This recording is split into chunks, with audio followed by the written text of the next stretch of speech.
વિદ્યાર્થી મિત્રો, ઉદ્વિકાસની અંદર આપણે ઉદ્વિકાસ થયો છે એના પુરાવાઓ જે છે તે ભણતા હતા, જેમાં આપણે આગળ અશ્મિ વિદ્યાના પુરાવા ભણી ગયા, ગર્ભ વિદ્યાના પુરાવા ભણી ગયા, રચના સદસ્ય અને કાર્ય સદસ્ય અંગો પણ ભણી ગયા. હવે આજે આપણે ઉદ્વિકાસના અન્ય બે પુરાવા ભણવાના છે, અવશિષ્ટ અંગોના પુરાવા અને જોડતી કડી.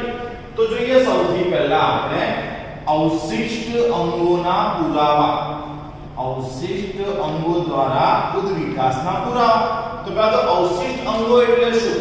તો સજીવોની અંદર રહેલા બિનજરૂરી, બિન કાર્યક્ષમ અને બિન ઉપયોગી અંગોને અવશિષ્ટ અંગો કહે છે. બરાબર?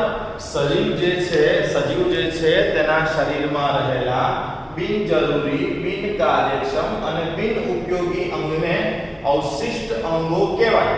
આ એવા અંગો છે કે જે હાલ શરીરની અંદર હાજર છે પણ કંઈ કાર્ય કરતા નથી, પણ આ જ અંગ અન્ય પ્રાણીમાં અથવા તો પૂર્વજોની અંદર ચોક્કસ કાર્ય કરતા હતા.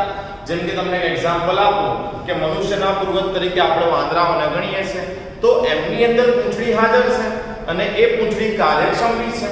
આપણા શરીરની અંદર પણ પૂંછ જે છે જોવા મળે છે, પણ એ આંતરપૂંછ સ્વરૂપે રહેલી છે અને કોઈ કાર્ય કરતી નથી, એટલે કે એને કયું અંગ કહેવામાં આવે? અવશિષ્ટ અંગ. પછી આ કાનના સ્નાયુ, તો ઘણા બધા પ્રાણીઓ જે છે એ પોતાના કાન જે છે એને હલાવી શકે છે, એમના કાનના સ્નાયુઓ કાર્યરત છે, પણ આપણે આપણા કાન જે છે એ હલાવી શકતા નથી. મતલબ આપણા શરીરની અંદર આ સ્નાયુઓ કાર્યરત નથી, એટલે આ કયું અંગ થઈ ગયું? અવશિષ્ટ અંગ. પણ આપણા પૂર્વજોમાં એ કાર્યરત હતા, આજે બી ઘણા બધા સજીવોમાં એ કાર્યરત છે, પણ જેમ જેમ એમનામાંથી ઉદ્વિકાસ થતો ગયો, જે નવા સજીવો આવ્યા એમને એનો ઉપયોગ બંધ કરી દીધો. જેમ કાનના સ્નાયુનો ઉપયોગ જેમ જેમ બંધ થતો ગયો ઉદ્વિકાસ દ્વારા, તો એક સમય એવો આવ્યો કે જે નવી જાતિ આવી એમાં કાનના સ્નાયુ નિષ્ક્રિય થઈ ગયા, મતલબ કંઈ કાર્ય કરતા નથી, પણ હાજર છે મતલબ અવશિષ્ટ અંગ સ્વરૂપે પણ શરીરની અંદર જોવા મળી રહ્યા છે. તો અવશિષ્ટ અંગો જે છે એના એક્ઝામ્પલ ની અંદર આવશે એક તો આંતરપૂંછ, ત્યારબાદ કાનના સ્નાયુઓ, ડાપણની ડાળ અને ત્રીજું પોપચું.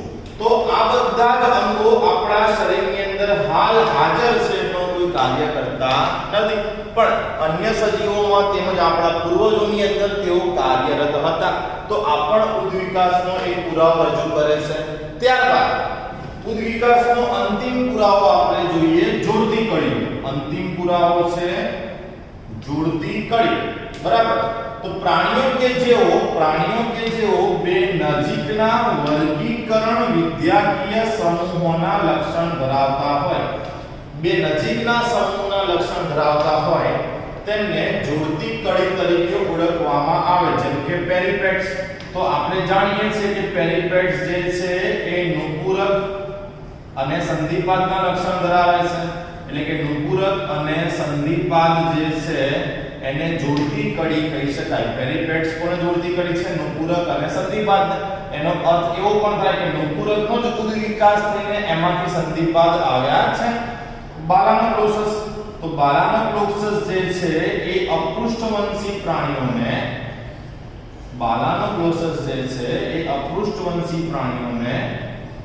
મેરુદંડી પ્રાણીઓ સાથે જોડતી કડી છે. ત્યારબાદ આર્કિયોપ્ટેરિક્સ. તો આર્કિયોપ્ટેરિક્સ આપણે આગળ બી ભણી ગયા કે એ સરીસૃપ. આર્કિયોપ્ટેરિક્સ જે છે એ સરીસૃપ અને વિહંગને જોડતી કડી છે.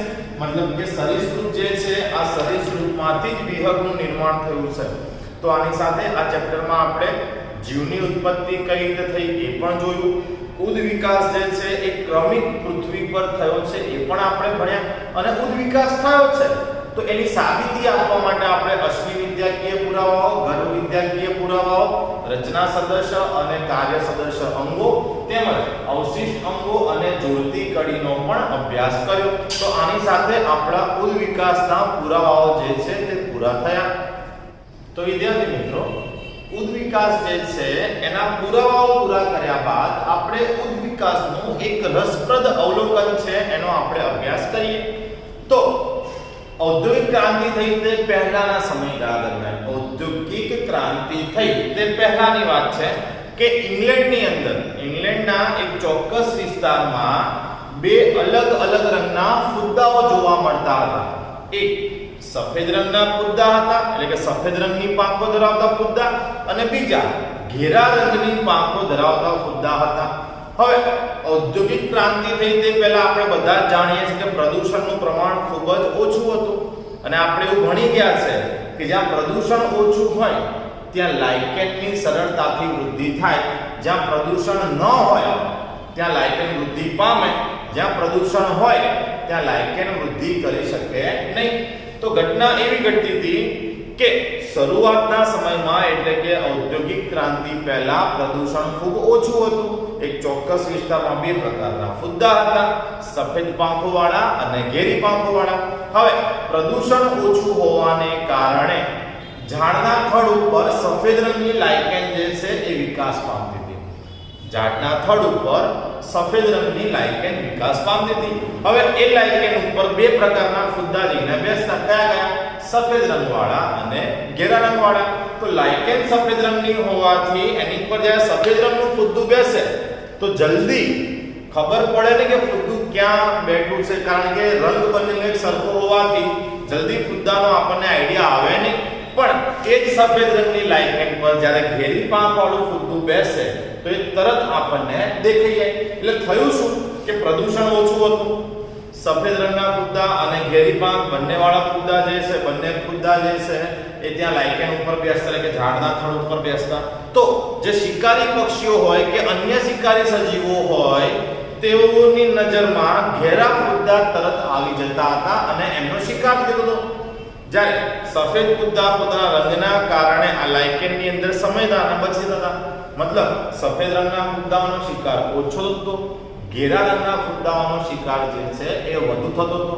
તેના કારણે પ્રદૂષણ જ્યારે ઓછું હતું તે સમયે, મતલબ કે ઔદ્યોગિક ક્રાંતિ પહેલા ઇંગ્લેન્ડના એક ચોક્કસ વિસ્તારની અંદર સફેદ રંગના ફુદ્દાઓની સંખ્યા વધુ હતી, ઘેરા રંગના ફુદ્દાઓની સંખ્યા ઓછી હતી. પણ પછી થઈ ઔદ્યોગિક ક્રાંતિની શરૂઆત. મોટા મોટા ઉદ્યોગો સ્થપાયા, ઉદ્યોગોએ નીકળતો ધુમાડો, એશ, કાર્બન, આ બધું જે છે એના કારણે વાતાવરણનું પ્રદૂષણ વધ્યું. હવે પ્રદૂષણ વધતાની સાથે લાઇકેન ત્યાંથી દૂર થઈ ગઈ, કારણ કે પ્રદૂષણવાળા વિસ્તારમાં લાઇકેન જે છે રહી શકે નહીં. હવે ઝાડના થડ ઉપરથી લાઇકેન દૂર થઈ અને ત્યાં આ ઔદ્યોગિક જે કારખાનાઓ હતા કે ઉદ્યોગો, તેનો ધુમાડો, એની મેશ આવી થડ ઉપર જમા થવા લાગી. એટલે ધીમે ધીમે થડ જે છે એનો રંગ થવા લાગ્યો ઘેરો. હવે જ્યારે થડનો રંગ ઘેરો થવા લાગ્યો અને ફરીથી બે પ્રકારના ફુદ્દા બંને ત્યાં ઝાડ ઉપર આવીને બેસતા, થડ ઉપર, એક સફેદ રંગના અને ઘેરા રંગના. તો થડનો રંગ જ્યારે ઘેરો થવા લાગ્યો ત્યારે ઘેરા રંગના ફુદ્દા જે છે એ શિકારીઓ જે છે એમની નજરમાં તરત આવતા નતા, પણ સફેદ રંગના ફુદ્દા તરત નજરમાં આવવા લાગ્યા.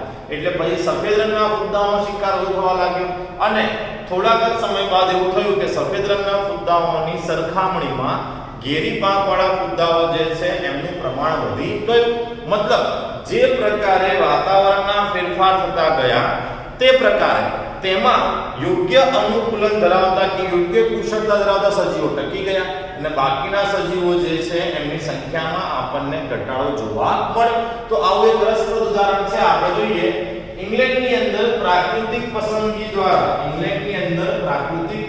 દ્વારા ઉદ્વિકાસનું આ ઉદાહરણ આપણને જોવા મળે. 1850માં ઔદ્યોગિક ક્રાંતિ થઈ તે પહેલા ઘેરા રંગના પાંખવાળા ફુદ્દા કરતા સફેદ પાંખવાળા ફુદ્દાઓની સંખ્યા વધુ હતી. એકવાર ફરીથી સફેદ પાંખવાળા ફુદ્દા જે છે એ કેવા હતા? વધુ હતા. અને ઘેરી પાંખવાળા ફુદ્દા જે છે એ ઓછા હતા. કયા સમયગાળા દરમિયાન? તો 1850 માં ઔદ્યોગિક ક્રાંતિ પહેલા. પણ ઔદ્યોગિક ક્રાંતિ બાદ 1920 માં, એટલે ઓલમોસ્ટ 70 વર્ષ પછી, આ જ વિસ્તારની અંદર ઘેરા રંગની પાંખવાળા ફુદ્દાઓનું પ્રમાણ જે છે એ વધી ગયું અને સફેદ રંગની પાંખવાળા ફુદ્દા ઘટી ગયા. તો આવી વિરોધાભાસી ભૂમિકા માટે શિકારીઓ જવાબદાર હતા કે જે શિકારીઓ ફુદ્દાઓનું ભક્ષણ કરતા હતા. પણ તો બી સફેદ રંગની પાંખવાળા ફુદ્દા ઘટી ગયા અને ઘેરા રંગની પાંખવાળા ફુદ્દાનું પ્રમાણ વધી ગયું. આવું કેમ થયું? તો એને સમજીએ કે જ્યારે ઔદ્યોગિક ક્રાંતિ થઈ હતી દરમિયાન વૃક્ષોના થડ જે છે એ ધુમાડાના કારણે આ જે ધુમાડો કાર્બન આવતો તો એના કારણે થડ જે છે એ કાળા રંગના થઈ ગયા, જેના કારણે સફેદ પાંખવાળા ફુદ્દા શિકારીથી બચી શક્યા નહીં. કારણ કે સીધી વસ્તુ કાળા રંગ ઉપર તમે સફેદ રંગની કોઈ વસ્તુ બેસે તો તરત જ દેખાય. એટલે કાળા રંગના થડ ઉપર જ્યારે ઘેરા ફુદ્દા અને સફેદ ફુદ્દા બેસતા તો સફેદ ફુદ્દા તરત દેખાતા. એટલે શિકારી દ્વારા એ બચી શક્યા નહીં. શિકારી સૌથી પહેલો શિકાર કોનો કર્યો? સફેદ રંગના ફુદ્દાઓનો. મતલબ તેઓ શિકારીથી બચી શક્યા નહીં. જ્યારે ઘેરા ફુદ્દાઓ બચી ગયા એટલે એમનું પ્રમાણ વધ્યું, મતલબ કે તેઓ જીવી શક્યા. બરાબર. આ થઈ ઔદ્યોગિક ક્રાંતિ બાદની વાત. શરૂઆતમાં તો આપણે જોયું કે સફેદ ફુદ્દા વધારે હતા. કેમ? તો જુઓ, ઔદ્યોગિક ક્રાંતિ પહેલા સફેદ રંગની લાઇકેન વૃક્ષ ઉપર આચ્છાદિત થતી હતી. સફેદ રંગની લાઇકેન વૃક્ષ ઉપર આચ્છાદિત થતી હતી. હવે સફેદ પાંખવાળા ફુદ્દા તેની પર જીવન પસાર કરતા હતા.